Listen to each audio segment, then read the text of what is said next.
Quero convidá-los, convidar a igreja aqui presente, a igreja do Senhor, a abrir o Evangelho de João, capítulo 5, a partir do versículo 17. Evangelho de João, capítulo 5, a partir do versículo 17.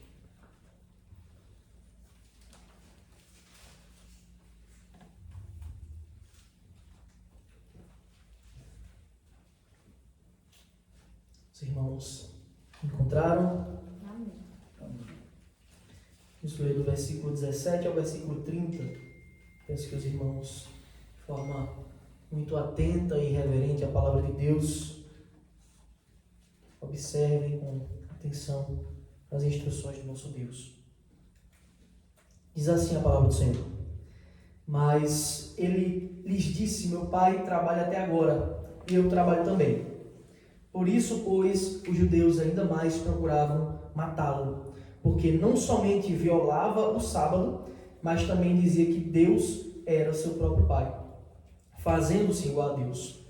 Então lhes falou Jesus: Em verdade vos digo que o Filho nada pode fazer de si mesmo, senão somente aquilo que vi fazer o Pai, porque tudo o que este fizer, o Filho também semelhantemente o faz.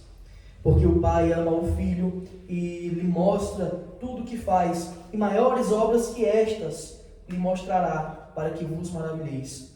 Pois assim como o Pai ressuscita e vivifica os mortos, assim também o Filho vivifica aqueles a quem quer.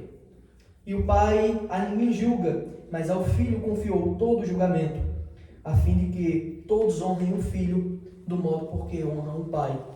Quem não honra o Filho, não honra o Pai que o enviou.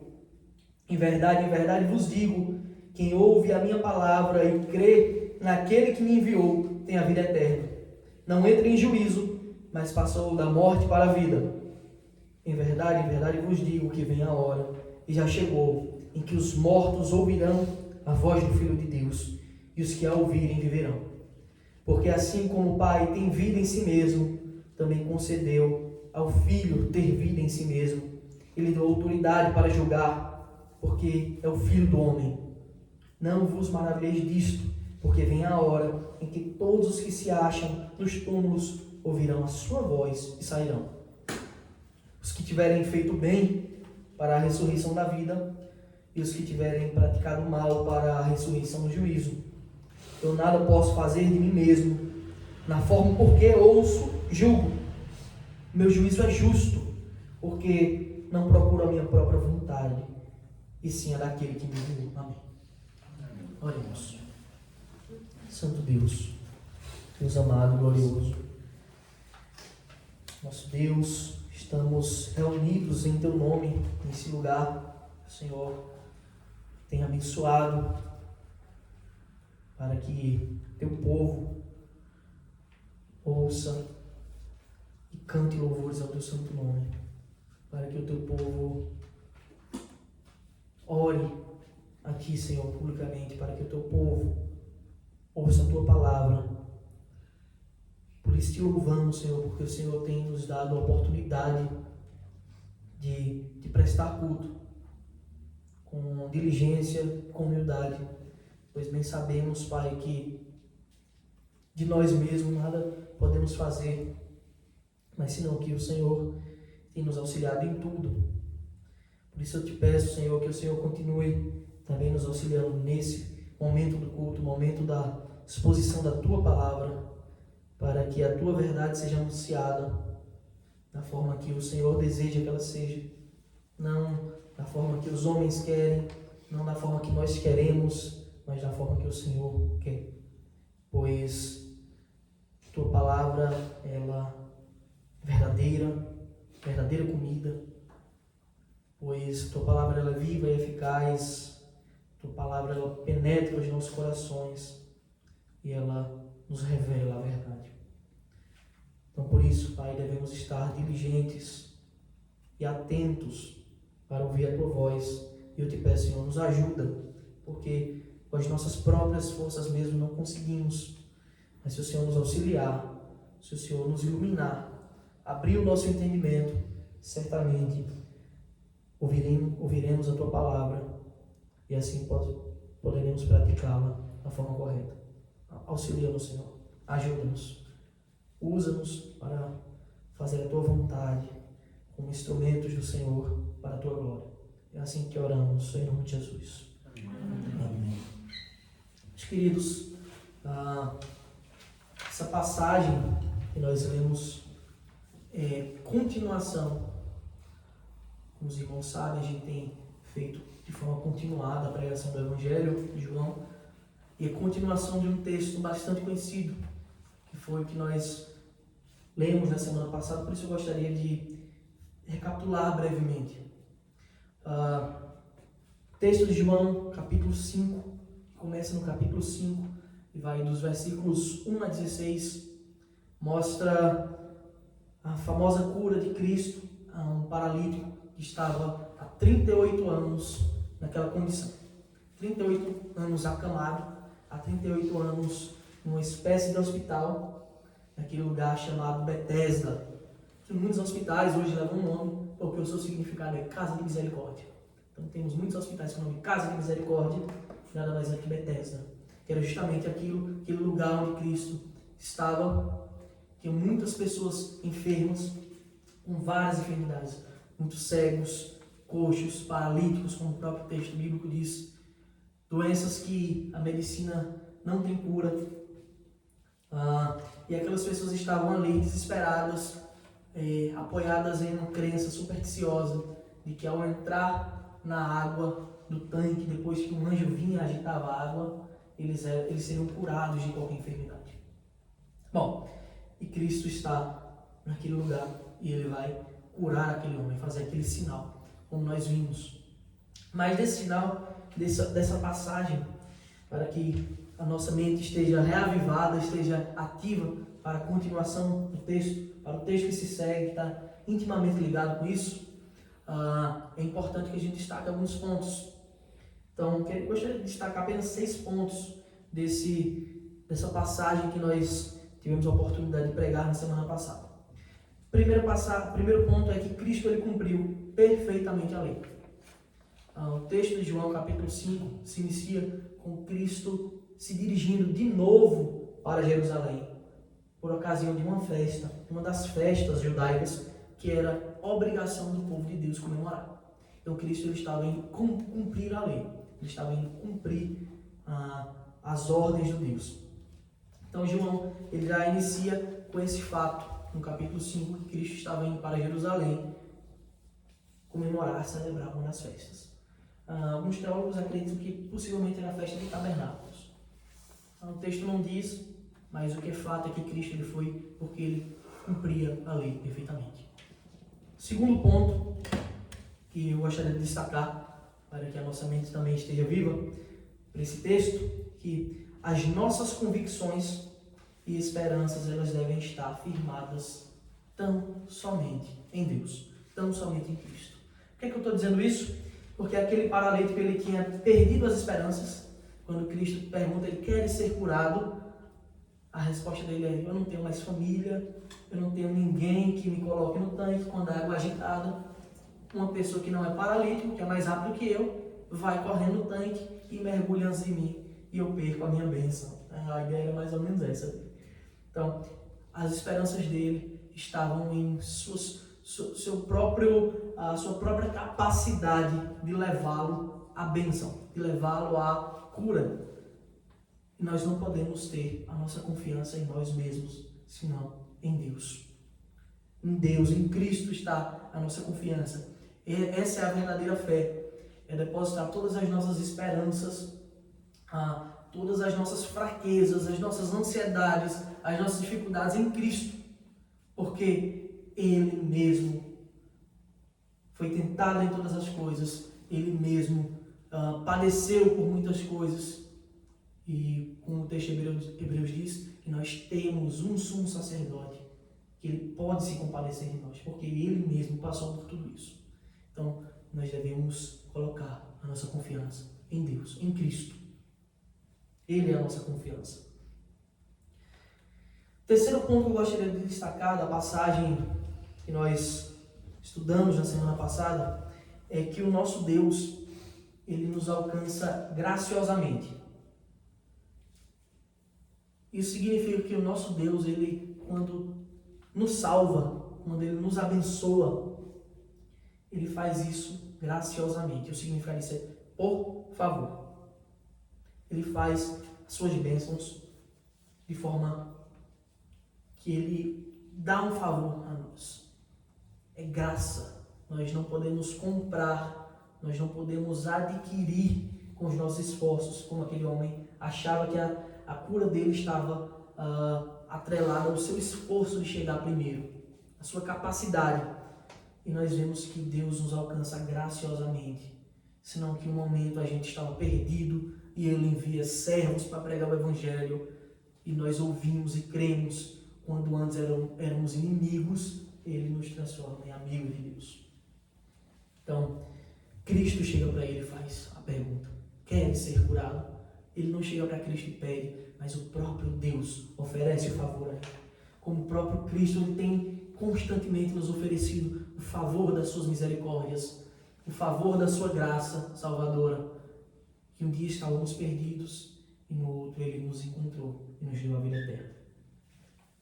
Quarto ponto que eu gostaria de destacar, que o sinal de Jesus, aquele sinal que Cristo fez na cura do paralítico, revela não só a sua graça, não só que ele é gracioso, que ele faz o favor de nos alcançar, como ele mesmo deseja nos abençoar, não só isso, mas revela também a sua divindade, revela que ele é Deus. O texto deixa bem claro que aquele homem, quando Cristo dá a ordem dele levantar, ele foi imediatamente curado, mostrando que Cristo tem poder sobre a criação. Ele pode restaurar a criação, ele pode vivificar a criação, assim como ele já nos restaurou quando nós recebemos a fé verdadeira. Ele pode também restaurar a criação.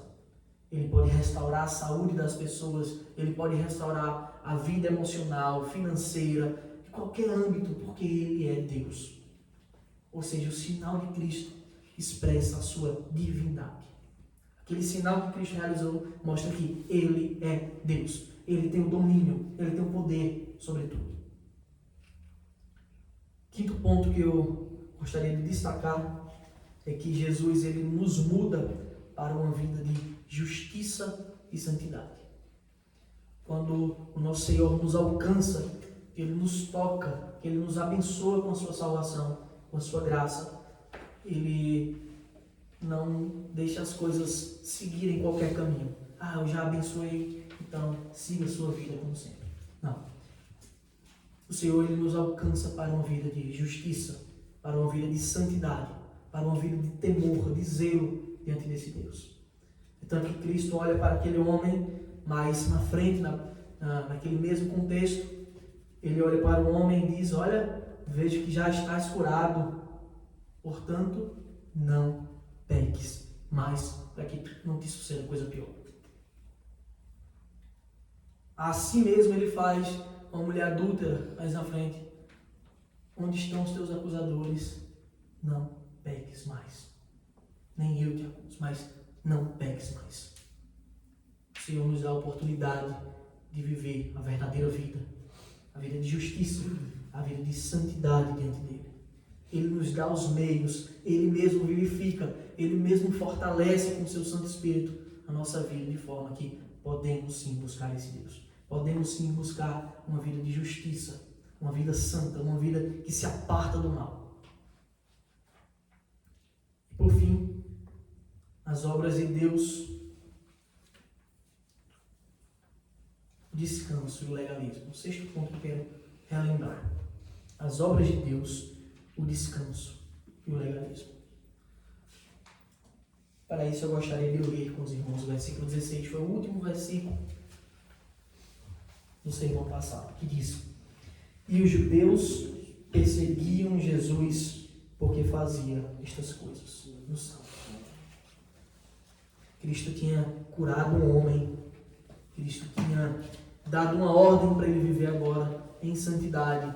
Ele tinha se revelado como alguém que cumpria a lei, que estava obediente à lei. mas também alguém que era misericordioso, santo, perfeito, justo, poderoso.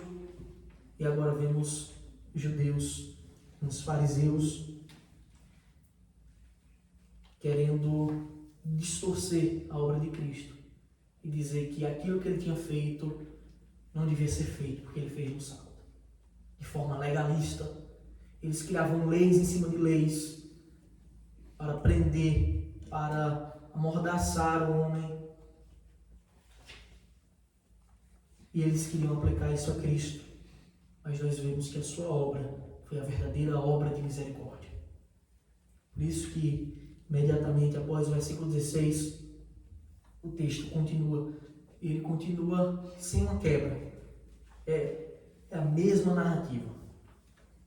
O versículo 17 é a resposta de Cristo quanto a esse questionamento dos fariseus, dos legalistas. E aqui nós vemos o perigo de ser legalista. O perigo de querer impor sobre os homens um jugo que Deus não impõe. A gente acaba criando regras, leis, quando ao homem não foi dado a prerrogativa de legislar. Não foi dada a prerrogativa de criar leis, senão de obedecer à ordem de Deus. E os homens criavam leis e prendiam as pessoas, e elas cada vez mais ficavam enredadas no legalismo, achando que a sua salvação, achando que a sua vida estava toda dependente daquilo. A sua salvação depende de você, no sábado, poder dar apenas tantos passos. Se você der um passo a mais, você pecou, já perdeu. E quantas doutrinas não fazem isso? Agem com legalismo nos mais diversos contextos. Algumas dizem que os seus sacerdotes não podem casar, quando Deus deu uma ordem, uma bênção para o homem de casar, de construir família, de ser fecundo. Nós vemos as doutrinas mais variadas, criando leis e cercando os homens. Olha, você só pode usar determinado tipo de roupa. Se usar uma roupinha diferente assim, você pecou. A gente não vê isso na Escritura. Nós não vemos isso na Escritura. Então, o primeiro ponto que eu quero tratar com os irmãos, extremamente precioso, extremamente importante para a vida da igreja, é o dia do Senhor. Primeiro ponto. Versículos 17 e 18. Versículo 17 diz, é a resposta de Cristo, quando os judeus disseram, no versículo 16, os judeus perseguiam Jesus porque fazia estas coisas no sábado. Versículo 17, mas ele lhes disse, meu Pai trabalha até agora e eu trabalho também. E agora parece que Cristo está fazendo uma afronta, mas não é. Está falando a verdade. Meu Pai trabalha até agora e eu também. Isso para o judeu legalista, para aqueles que não entendiam o real conceito do trabalho do Senhor, queriam condenar a Cristo pela quebra do mandamento de guardar o dia do Senhor, de guardar o descanso sólido. Nós vimos o legalismo dos fariseus contra esse dia. Eles diziam que o judeu podia andar no máximo um tiro de flecha, a distância de um tiro de flecha. Se passar daquilo ali no dia do Senhor, ele pecava. E aí eles mesmos arrumavam argumentos para burlar as suas leis, arrumavam argumentos para quebrar aquilo que eles faziam e viviam numa rede de legalismo, de injustiças, e faziam isso no templo, e faziam isso no culto. Nós vemos constantemente os fariseus agindo assim, constantemente. Que Deus nos guarde que nós não cairmos nesse erro de tentar legislar, mas que nós sejamos obedientes à palavra do Senhor, aquilo que nos foi entregue, aquilo que nos foi dado. Segundo, nós podemos perguntar então, quais são as obras, o que é que nós podemos fazer no dia do Senhor, quais são as obras próprias do dia do Senhor? Uma vez que o dia do Senhor está escrito está na própria lei, os 10 mandamentos, na lei moral. Essa lei não foi, essa lei não caducou, a lei continua valendo. Nós temos a oportunidade de estar estudando o livro de Romanos. Nós vemos que a lei ela não caducou, a lei moral. mas senão que Deus gravou a lei, a norma da lei no coração do homem. Nós devemos praticar porque reflete a justiça de Deus. Então, quais são as obras próprias do dia do Senhor? O que é que a igreja não só pode fazer, como deve fazer no dia do Senhor? Em primeiro lugar, o dia do Senhor é dia de culto. Nós devemos prestar culto a esse Deus. Reconhecer que tudo que foi feito pelas suas mãos. Reconhecer que toda obra, todo governo, que toda majestade, toda soberania está em suas mãos. E é por isso que Deus separou um dia, porque nós precisamos nos reunir para cultuar esse Deus Santo. Então, a primeira obra importantíssima, extremamente importante para a igreja, uma obra própria do dia do Senhor, é adorar a esse Deus publicamente, cultuar a Deus. E nisso nós vemos muitas outras coisas que estão atreladas a isso, que muitas vezes na semana, na correria do trabalho, nós temos um tempo reduzido.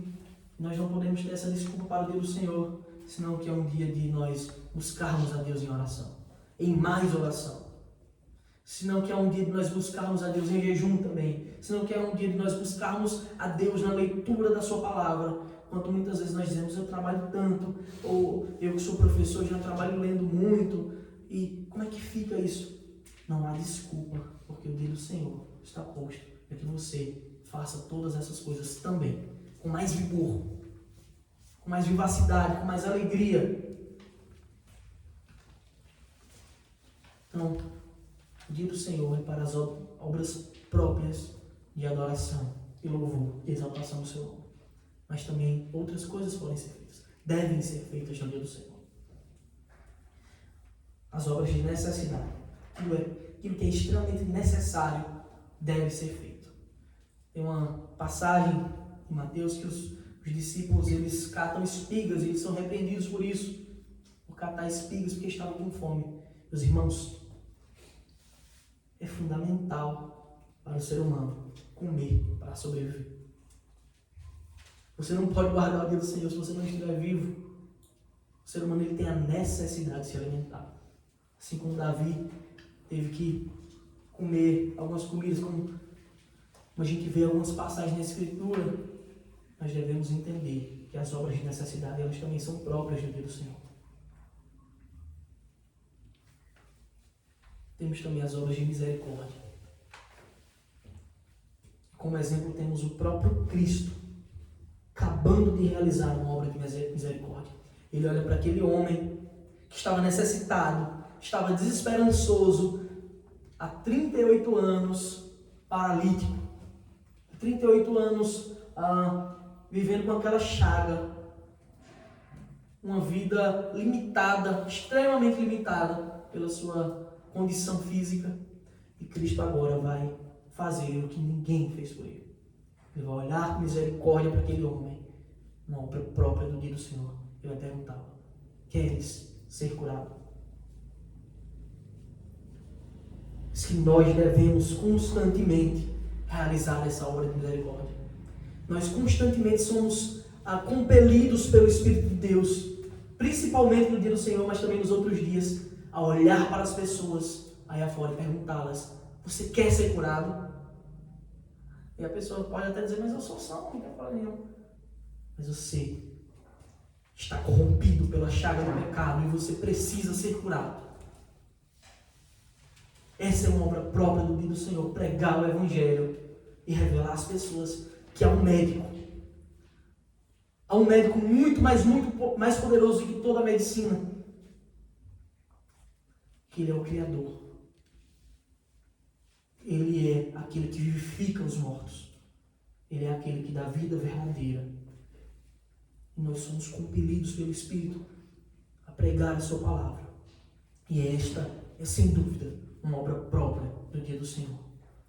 Mas eu não tenho condição de pregar o Evangelho na semana, eu trabalho tanto, ou eu não tenho condição de sair por aí, ou então de visitar uma pessoa. Faça isso no dia do Senhor. No seu descanso, pregue a palavra. Ensine as pessoas de que elas precisam conhecer o verdadeiro Deus. E quantas pessoas nós vemos Deus curar nos cultos, principalmente espiritualmente, dando a verdadeira salvação para eles. E nós sabemos que a salvação é obra de Deus. E Ele faz isso no seu próprio dia, portanto, é evidente que Ele trabalha. Mas não é qualquer trabalho. É o seu santo trabalho. E aí talvez alguém faça a pergunta, depois de falar tanto do dia do Senhor, que é uma coisa própria do texto, é o que vai fazer com que Cristo passe a ser, a partir de agora, desse momento do Evangelho, perseguido. A primeira grande afronta que acontece contra Cristo é quando os fariseus olham para ele e dizem que ele quebrava o dia do Senhor e se fazia igual a Deus. E é uma pergunta muito pertinente agora para esse momento. Então, qual é o dia do Senhor? Sábado? Ou domingo? Porque nós entendemos que é o domingo porque a maioria dos cultos são de fato feitos no domingo. Qual é o dia do Senhor? Para isso eu gostaria de fazer um breve passeio com os irmãos pela Escritura do nosso Deus. Eu quero convidá-los a abrir em Gênesis capítulo 2, segundo capítulo da Escritura. Nós já lemos o penúltimo, agora vamos ler o segundo capítulo da Escritura. Gênesis capítulo 2, os versículos 1 a 3.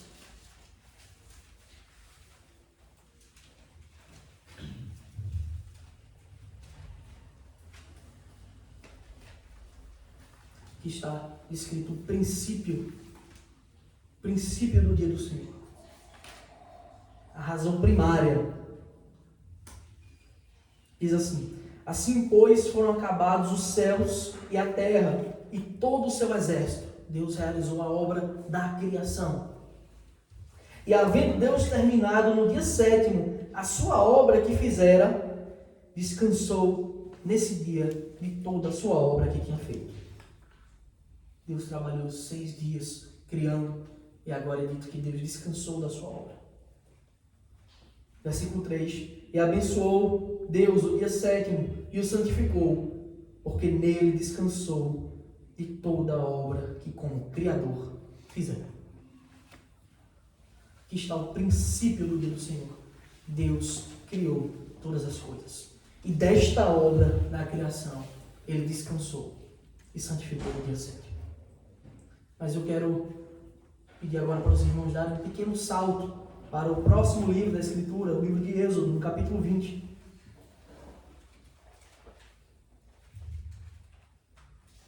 Um dos textos mais conhecidos da Bíblia, que é a apresentação dos 10 mandamentos.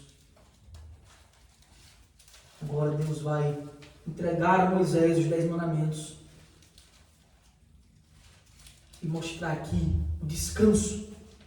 É uma lei moral. Isso é uma coisa necessária, fundamental para o homem.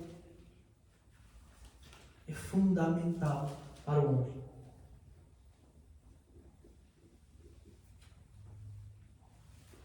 Êxodo capítulo 20, a partir do versículo 8 diz: lembra-te do dia de sábado para o santificar. 6 dias trabalharás e farás toda a tua obra. Mas o 7º dia é o sábado do Senhor, teu Deus. Não farás nenhum trabalho, nem tu, nem o teu filho, nem a tua filha, nem o teu servo, nem a tua serva, nem o teu animal, nem o forasteiro das tuas portas para dentro. E agora o motivo. Porque em 6 dias fez o Senhor os céus e a terra e o mar e tudo que neles há. E ao 7º dia descansou. Por isso o Senhor abençoou o dia de sábado e o santificou. Está o motivo. Deus criou todas as coisas e descansou da sua obra que fizera no dia 7º. Mas eu gostaria que os irmãos dessem mais um breve salto para o livro de Deuteronômio, capítulo 5. Texto conhecido agora como a repetição da lei. A repetição da lei para o povo de Deus. Deuteronômio, capítulo 5, quinto livro da Escritura.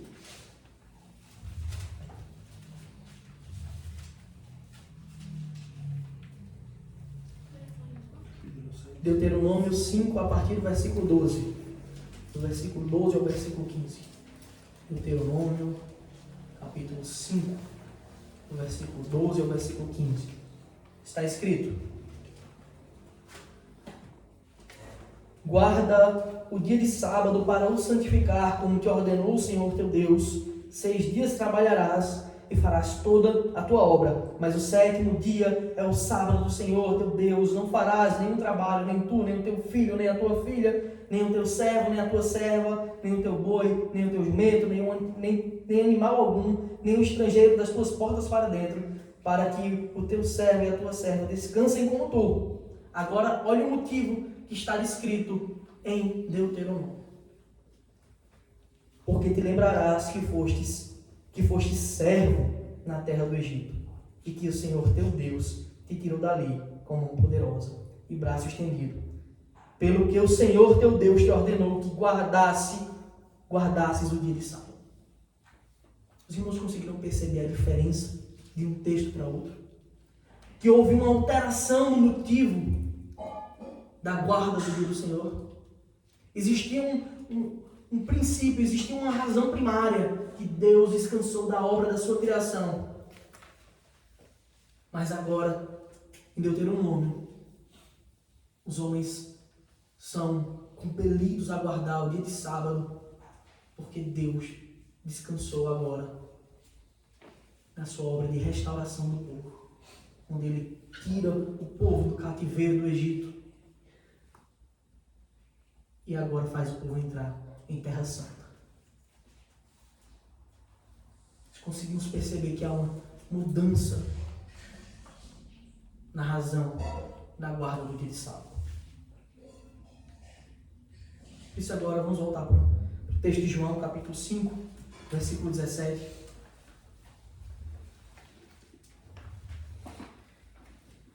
E é dito por Cristo: mas ele lhes disse, meu Pai trabalha até agora e eu também. E alguém poderia perguntar, como assim?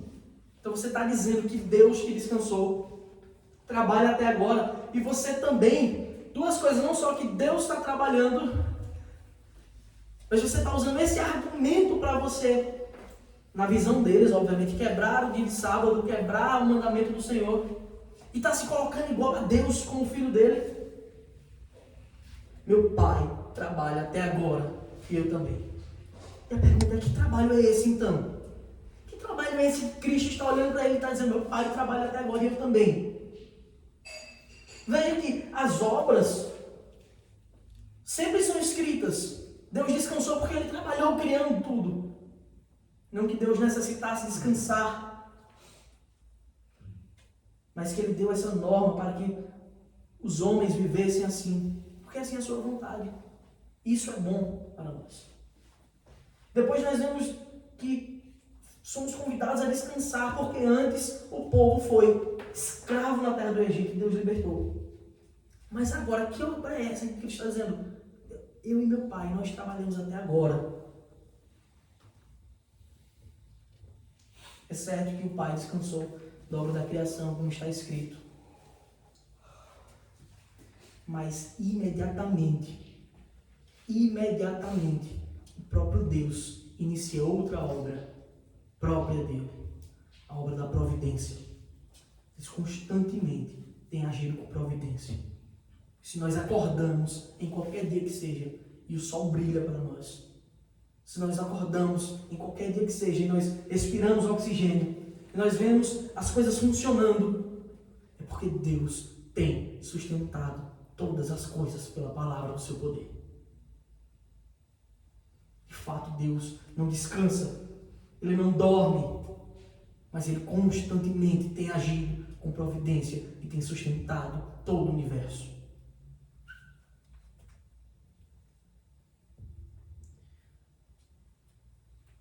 Pai e o Filho, eles não cessaram de trabalhar.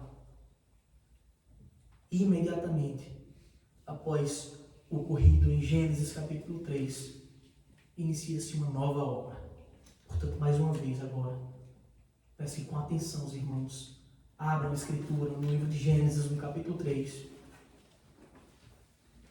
para o fato mais terrível que já se aconteceu, que já foi notificado na história,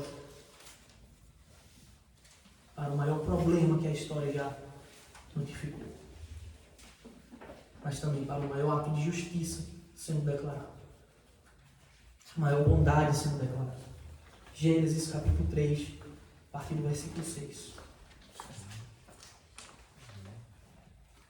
Diz assim: vendo a mulher que a árvore era boa para se comer, agradável aos olhos, e a árvore desejável para dar entendimento, tomou-lhe do fruto, e comeu, e deu também ao marido, e ele comeu. Abriram-se então os olhos de ambos, e percebendo que estavam nus, cozeram folhas de figueira, e fizeram cintas para si. Quando ouviram a voz do Senhor, Deus, que andava no jardim pela viração do dia, esconderam-se da presença do Senhor Deus, o homem e sua mulher, por entre as árvores do jardim. E chamou o Senhor Deus ao homem e lhe perguntou: onde estás? Ele respondeu: ouvi tua voz no jardim, e porque estava nu, tive medo e me escondi. Perguntou-lhe Deus: quem te fez saber que estavas nu? Comestes da árvore de que te ordenei que não comesses? Então disse o homem: a mulher que me deste por esposa, ela me deu da árvore e eu comi. Disse o Senhor Deus à mulher: que é isso que fizeste? Respondeu a mulher: a serpente me enganou e eu comi. Então o Senhor Deus disse à serpente: visto que isso fizeste, maldita és entre todos os animais domésticos e o és entre todos os animais selváticos. Rastejarás sobre o teu ventre e comerás pó todos os dias da tua vida. Versículo 15. Porém, inimizade entre ti e a mulher, entre a tua descendência e o seu descendente. Este te ferirá a cabeça e tu lhe ferirás o calcanhar. Aqui inicia-se a obra da redenção.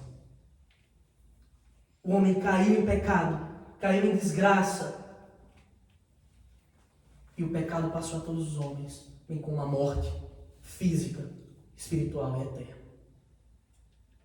E imediatamente vemos Deus anunciando que Ele agora ia providenciar uma solução para esse problema. Porém, inimizade entre ti e a mulher, entre a tua descendência e o seu descendente. Ele está falando de Cristo.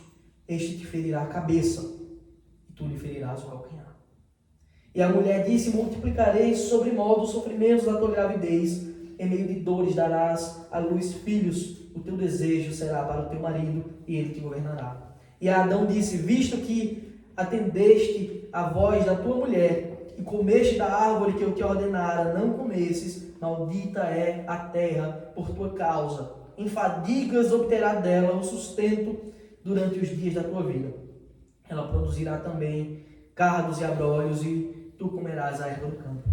No suor do teu rosto comerás o teu pão, até que tornes a terra, pois dela foste formado, porque tu és pó, e ao pó tornarás. E deu o homem o nome de Eva, sua mulher, por ser mãe de todos os seres humanos. Fez o Senhor Deus vestimenta de peles para Adão e a sua mulher, e os vestiu. Deus fez vestimentas, não mais de folhas, mas de peles para Adão e para Eva. E para fazer vestimentas de peles, meus irmãos, é necessário que algum animal seja morto. Para que nossos pecados eles sejam cobertos, era necessário que o Cordeiro de Deus, santo e puro, fosse imolado, fosse sacrificado em nosso lugar, para cobrir os nossos pecados. E imediatamente aqui inicia-se a obra da redenção. Deus providenciando tudo para que a nossa salvação fosse concluída. E nós vemos que quem termina a sua obra, quem consuma de fato, apesar de ainda na história estarmos vivendo ela, mas ela já está acabada, porque Ele já fez tudo. Quem termina a sua obra é Cristo. Cristo termina a sua obra. Então eu convido que os irmãos, no livro de João, capítulo 20, a Abram as suas escrituras. João, capítulo 20. Dos versículos 1 a 10. É dito. As primeiras palavras desse capítulo são extremamente importantes. Porque tudo isso começou com uma pergunta. Toda essa exposição começou com: afinal, qual é o dia do Senhor? O sábado ou o domingo? Versículo 1, capítulo 20, versículo 1. No primeiro dia da semana. Primeiro dia da semana, meus irmãos, é o domingo. No primeiro dia da semana, Maria Madalena foi ao sepulcro de madrugada, sendo ainda escuro, e viu que a pedra estava revolvida. Então correu e foi ter com Simão Pedro e com outro discípulo a quem Jesus amava. E esse discípulo é o próprio João que está escrevendo. Quem Jesus amava. E disse-lhes: tiraram do sepulcro o Senhor e não sabemos onde o puseram. Saiu, pois, Pedro e o outro discípulo e foram ao sepulcro. Ambos corriam juntos, mas o outro discípulo correu mais depressa do que Pedro e chegou primeiro ao sepulcro.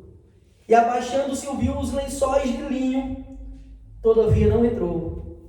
Então Simão Pedro, seguindo, chegou e entrou no sepulcro. Ele também viu os lençóis e o lenço que estivera sobre a cabeça de Jesus, e que não estava com os lençóis, mas deixado no lugar à parte. Então entrou também o outro discípulo que chegara primeiro ao sepulcro, e viu, e creu, pois ainda não tinham compreendido a Escritura de que era necessário ressuscitar ele dentre os mortos. E voltaram os discípulos outra vez para casa. Aqui está narrada a ressurreição de Cristo. Os discípulos vão procurá-lo no sepulcro, mas ele não estava mais lá. Como diz a bela canção, Projeto Sola, procuraram ele entre os mortos, mas procuraram aquele que estava vivo, e onde ele completa toda a sua obra da redenção. Se Deus criou o mundo em 6 dias e no 7º descansou, e a partir daí providenciou tudo, agora temos desde o começo da história o Senhor trabalhando em uma obra. A obra é para redimir toda a criação do cativeiro do pecado.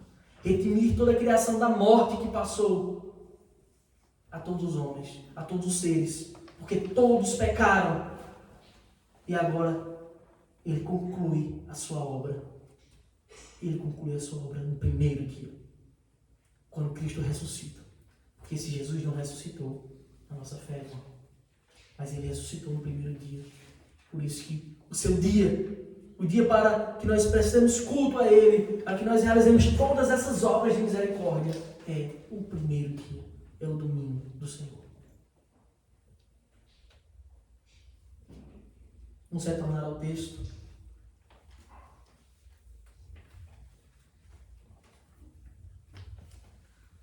João, capítulo 5, versículo 18. Por isso, pois, os judeus ainda mais procuraram matá-lo, porque não somente violava o sábado, mas também dizia que Deus é o seu próprio Pai, fazendo-se igual a Deus. E aqui está a importância desse dia, que aqueles homens tinham corrompido com suas doutrinas falsas. Nós aprendamos de fato. Segundo ponto, eu prometo ser mais breve, que a hora se avança, são pontos mais curtos. O Pai e o Filho são um só. Toda essa situação, todo esse contexto que Cristo foi confrontado por aqueles homens depois de realizar tão grande obra, dá a oportunidade a Cristo de ele dizer quem ele é, qual a sua obra e por que ele está fazendo aquilo. E a resposta é que Jesus é Deus. Ele e o Pai são um só. Versículo 19. Então lhes falou Jesus: em verdade vos digo que o Filho nada pode fazer de si mesmo, senão somente aquilo que vi fazer o Pai, porque tudo que este fizer, o Filho também semelhantemente o faz. Tudo que o Pai faz, o Filho faz também. Ele está dizendo aqui: eu e o Pai somos um.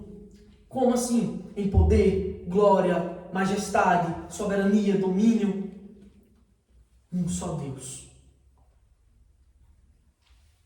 De modo que a Trindade Santíssima é toda poderosa. Pai, Filho e Espírito Santo. O Pai é todo poderoso, é onipotente. O Filho é onipotente, o Espírito é onipotente. Como diz nosso credo, o credo de Atanásio, contudo não são três onipotentes, é um onipotente, é um só Deus. Versículo 20. Porque o Pai ama ao Filho e tudo lhe mostra. Porque o Pai ama ao Filho e lhe mostra tudo que faz, e maiores obras do que esta lhe mostrará, para que vos maravilheis. Pois, assim como o Pai ressuscita e vivifica os mortos, assim também o Filho vivifica aqueles a quem quer. Eles estavam achando glorioso um homem paralítico passando a andar. Muito maior que isso é Cristo levantar os mortos. Não somente os mortos que morreram fisicamente e ressuscitaram, como ele fez com Lázaro, mas nós que antes estávamos mortos em nossos delitos e pecados, ele nos deu verdadeira vida. Ele nos deu vida juntamente com Cristo. Por isso que pela graça sois salvos, porque ele fez isso tudo com favor, com amor, de graça, com misericórdia. Versículos 22 e 23 diz: E o Pai a ninguém julga, mas ao Filho confiou todo o julgamento, a fim de que todos honrem o Filho, no modo porque honra o Pai. Quem não honra o Filho, não honra o Pai que o enviou. Nós temos agora Cristo, o juiz supremo do universo. Pois Deus Pai colocou em suas mãos todo o julgamento, de forma que todos prestarão contas diante desse Deus. João capítulo 3, os versículos 17 a 19, expressa como é esse julgamento. Porquanto Deus enviou o seu Filho ao mundo, não para que julgasse o mundo, mas para que o mundo fosse salvo por ele. Quem nele crê não é julgado, o que não crê já está julgado, porquanto não crê no nome do unigênito Filho de Deus. O julgamento é este, que a luz veio ao mundo, e os homens amaram mais as trevas do que a luz, porque as suas obras eram más. Todo julgamento se dará em Cristo. Todo julgamento se dará em Cristo. Só existem dois grupos de pessoas: os que o receberam e os que o rejeitaram. Se há alguma forma de honrar o Pai, é honrando ao Filho. Se há alguma forma de exaltar o Pai, de obedecer ao Pai, é obedecendo ao Filho e se sujeitando a Cristo.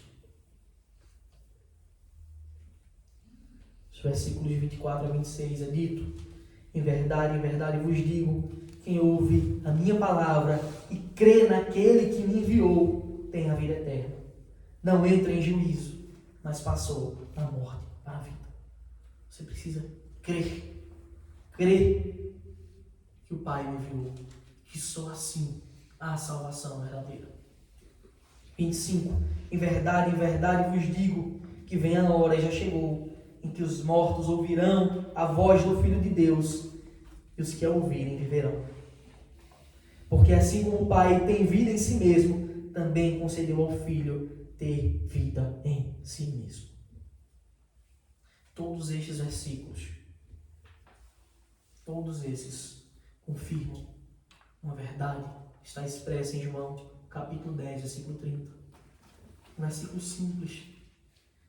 Eu e o Pai somos um. Aqueles fariseus estavam querendo encurralar Cristo, estavam perseguindo ele, porque ele tinha se colocado como igual ao Pai. Mas essa é a verdade. Eu e o Pai somos um. O seu julgamento é santo, o seu julgamento é perfeito. E esse é o terceiro ponto. O verdadeiro juízo, o verdadeiro julgamento.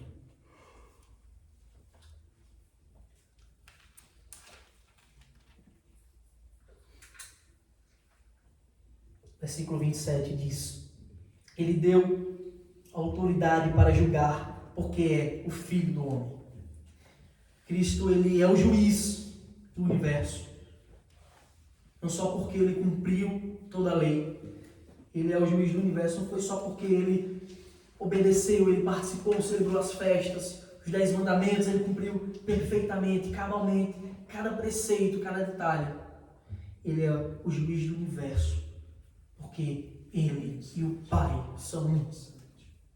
Essa é a sua essência. Ele é a própria justiça. Ele é a própria verdade, de fato. Por isso que ele é o juiz do universo. Porque toda justiça, toda santidade emanam dele. Ele é o Deus de justiça. Cristo, ele não tem justiça. Ele é a própria justiça. Versículos 28 e 29 dizem: Não vos maravilheis disto, porque vem a hora em que todos os que se acham nos túmulos ouvirão a sua voz e sairão. Os que tiverem feito bem para a ressurreição da vida, e os que tiverem praticado mal para a ressurreição do juízo. Quando João está falando isso de fazer o bem, fazer o mal, não no sentido de obras para comprar a salvação, mas no sentido daqueles que receberam a Cristo como seu Senhor. Aqueles que receberam serão vivificados para a justiça, para a glória, para a eternidade. Mas os que não se receberam, eles também ressuscitarão. Só que eles ressuscitarão para a condenação. Eles ressuscitarão para o juízo.